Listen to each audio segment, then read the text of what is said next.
Vlogmas day 16. And today I am going to be reading another story, but today I'm reading How the Grinch Stole Christmas.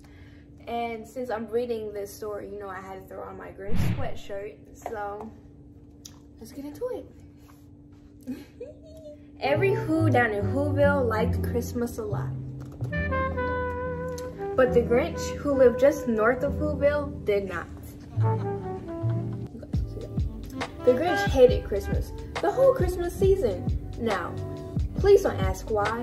No one quite knows the reason. It could be his hair wasn't screwed on just right. It could be, perhaps, that his shoes were too tight. But I think that the most likely reason of all may have been that his heart was 2 sizes too small.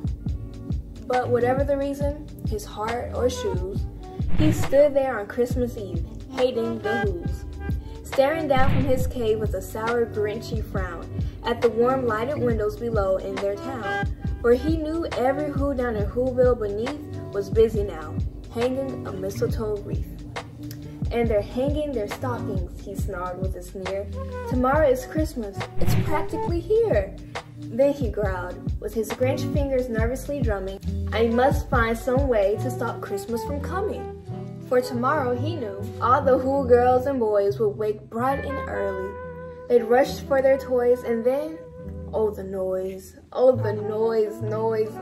noise. That's one thing he hated, the noise. Noise. Then the Whos, young and old, would sit to a feast. And they feast, and they feast. And they feast. They would feast on Who pudding and rare Who roast beast, which was something the Grinch couldn't stand the least. Yeah. And then, they do something he liked least of all. Every Who down in Whoville, the tall and the small, would stand together with Christmas bells ringing. They stand hand in hand, and the Whos would start singing. They sing, and they sing. And they sing. And the more the Grinch thought of this Who Christmas sing, the more the Grinch thought, I must stop this whole thing. Why, for 53 years I put up with it now. I must stop this Christmas from coming. But how? Then he got an idea. An awful idea. The Grinch got a wonderful, awful idea. I know just what to do. The Grinch laughed in his throat, and he made a quick Santa Claus hat and a coat. And he chuckled and chuckled. What a great Grinchy trick. With this coat and this hat, I look just like Saint Nick. All I need is a reindeer. The Grinch looked around, but since reindeer are scarce, there was none to be found. Did I stop the old Grinch? No. The Grinch simply said, if I can't find a reindeer, I'll make one instead. So he called his dog Max. Then he took some red thread and he tied a big horn on the top of his head. Then he loaded some bags and some old empty sacks on a ramshackle sleigh. And he hitched up old Max. Then the Grinch said, giddy up! And the sleigh started down toward the homes where the Whos lay a snooze in their town. All their windows were dark, quiet snow filled the air. All the Whos were all dreaming sweet dreams without care. When he came to the first little house on the square, this is stop number 1, the old Grinchy Claus hissed, and he climbed to the roof, empty bags in his fist.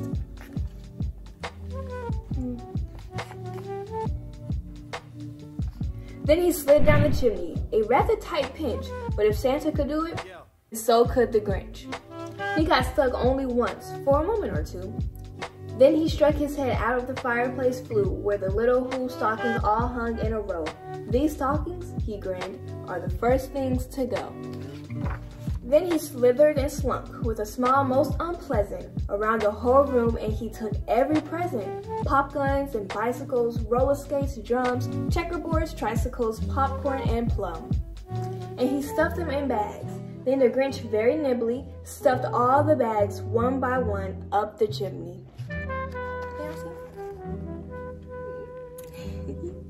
Then he slunk to the icebox. He took the Who's Feast, he took the Who Pudding, he took the Roast Beast. He cleaned out that icebox as quick as a flash. Why, that Grinch even took their last can of Who Hash. How dare he do such a thing? Then he stuffed all the food up the chimney with glee. And now, grinned the Grinch, I will stuff up the tree. And the Grinch grabbed the tree, and he started to shove when he heard a small sound like the coo of a dove. He turned around fast, and he saw a small Who, Cindy Lou Who was not more than 2. The Grinch had been caught by this tiny Who daughter, who got out of bed for a cup of cold water. She stared at the Grinch and said, "Santa Claus, why? Why are you taking our Christmas tree? Why?" But you know, that old Grinch was so smart and so slick, he thought up a lie, and he thought it up quick. "Why, my sweet little tot," the fake Santa Claus lied.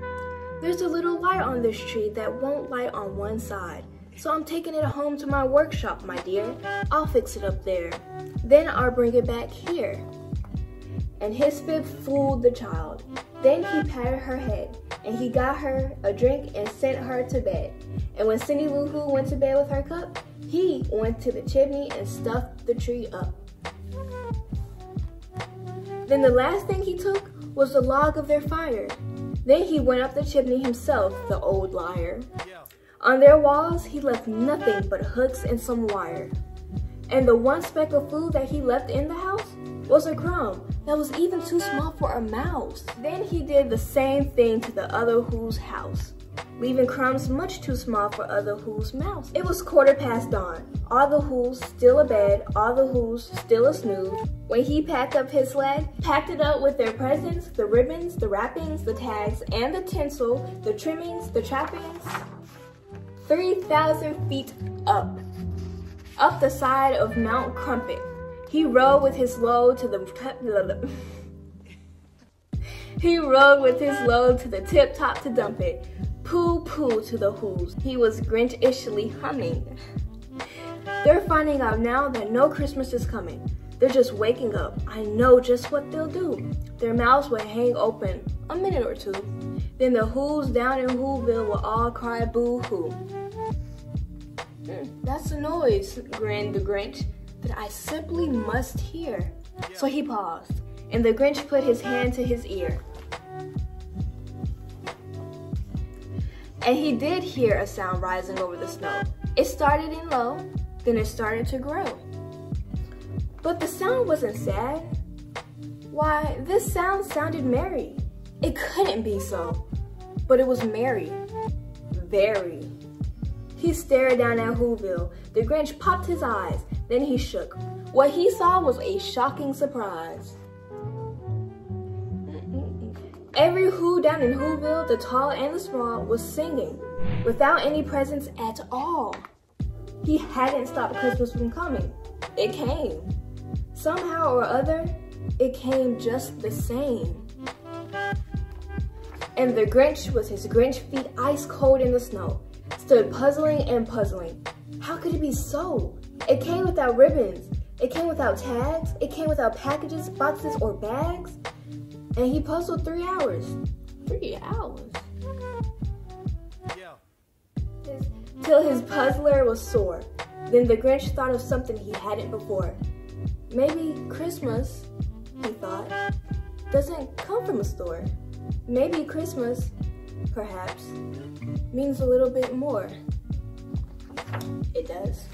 It's all about the presents. And what happened then? Well, in Whoville, they say that the Grinch's small heart grew 3 sizes that day. And the minute his heart didn't feel quite so tight, he whistled with his load through the bright morning light, and he brought back the toys and the food for the feast, and he himself, the Grinch, carved the roast beast. The end. I hope you all enjoyed this story time on how the Grinch stole Christmas. If you did, you already know what to do. Give this video a big thumbs up. Make sure you comment down below something positive or whatever you feel like commenting. But make sure it's positive. share this video with as many people as you can, and subscribe. And once you subscribe, hit the notification bell so you never miss an episode. And as always, make it powerful and make it amazing. Bye.